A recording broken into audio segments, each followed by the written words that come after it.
Let's make a cute and fun Thanksgiving pillowcase perfect for the holiday. Welcome, I do sewing and DIY related content, and today we are making a letter pillowcase, if you will. So using these little letters, cutting it out from fabric, and making a pillowcase from it. So I have cut out the letters for gobble. I'm going to make them 2Bs, but really you can use this exact method for any word, phrase, school, sorority, fraternity that you want to use. Once you figure out your letters though, you can either draw these or you can print them out. You are going to place it so that there's a single layer of fabric and your letter, and then pin that into place. So the big thing with this is you want to make sure the letter's in the correct direction, so you don't want this to be reversed or anything. But you're going to take your letter with that single layer of fabric and pin that letter into place. So once you have this all nice and pinned, you can then go through and either use a rotary cutter or your fabric scissors.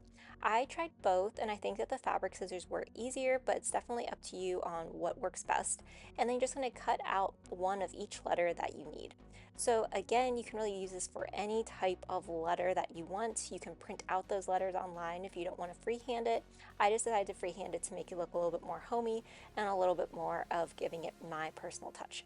Once you have it cut out for the fabric, you're also going to cut out a layer of interfacing for each letter. This is going to allow your letter to be a little bit sturdier and stronger, especially when we go to sew it onto the backing of our fabric. Now for my interfacing, I'm using fusible interfacing, so you can see it has that like bumpy side on one edge, and this is just going to allow it to be a lot easier to add on. If you were trying to use sew-on interfacing, it potentially could work, but I would highly recommend using this fusible interfacing. So you can see here that I have it on my letter, and I'm just going through using my iron, following the manufacturer's instructions to get it to stay in place, and then I'm repeating this for each of the letters. Once I have it done, I'm now going to go through and trim off any extra little interfacing that is showing. Now, how we are sewing this on will actually allow us to see all those little white edges, so you just really want to go through and trim that up. Now for the backing, I am going to be using this cotton material with a piece of olifin behind it. You really want to make sure that you're using some sort of interfacing or backing onto your cotton fabric so that it will be able to hold up to the letters. So one thing that does happen sometimes when you do these little appliques is that when we go through the stitches, if you're using very thin fabric, it will start to almost tunnel and sort of bunch up. So having that extra fabric behind will just make it a little sturdier. Now lay out your fabric and your letters so that you get them in the layer that you want. Having a cat help you is an optional step, but I just went through, pinned all of my letters up. I used a ruler so I had it equal. And now we're going to start sewing. So I'm using this open toe embroidery foot. This is an optional step. I just find that it's a little easier to see as you're sewing your letters. We're going to turn our sewing machine to a zigzag stitch, and then I am reducing the stitch length on mine so that the stitches are a little more bunched up.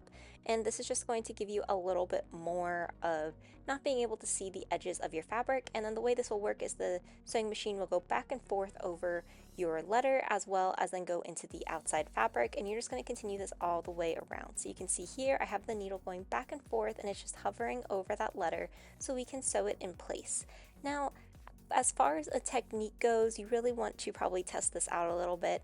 I did find it was a lot easier when I was doing my pivoting to pivot for the outside of the letter and then do the pivot, put the needle down, and then continue on.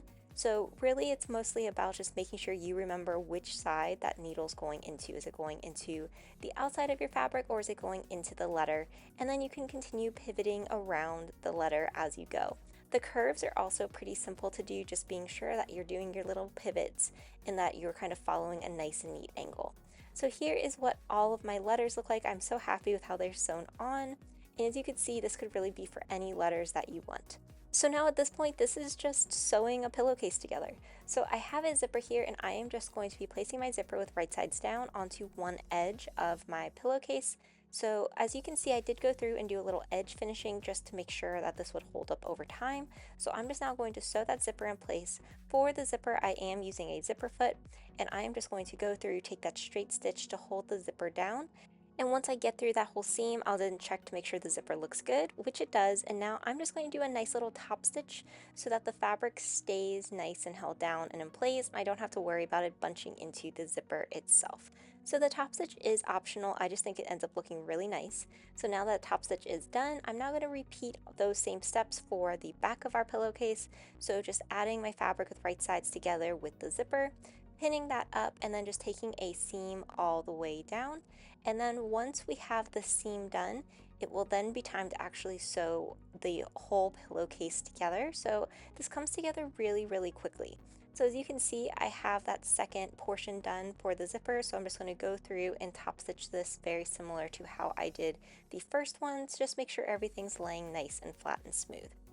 Now to actually sew the pillowcase together, you can see we have our zipper here. I'm going to open the zipper, but being sure that the zipper pull is within the pillowcase itself. So I have the top portion open, the zipper pull is in the pillowcase, and then I'm just going to pin up the other three sides. So this is really simple, really fast to come together. So once you have all three of these sides pinned up, we're just going to take those three seams. So you can do one seam pivoting all the way around, and then we'll go through and do a little bit of cleaning up along our edges, but basically the pillow will be done, which is what's so exciting about this project, is it's really quick and really easy to come together. So now I did go through and just trim off a little bit of that extra zipper using my pinking shears, and then I trimmed off any of these extra threads. So if you hadn't been doing that, be sure you just go through, trim any of those threads off, and then you turn your pillowcase right side out and it is complete. I love how this looks. This was a very quick and easy little Thanksgiving project, but again, you could use these letters for whatever type of project you wanted, for schools, sororities, fraternities, college season, whatever you want this to say, you could definitely use it. If you enjoyed this video, be sure to like, comment, and subscribe, and let me know what you want to see next. Thanks for watching.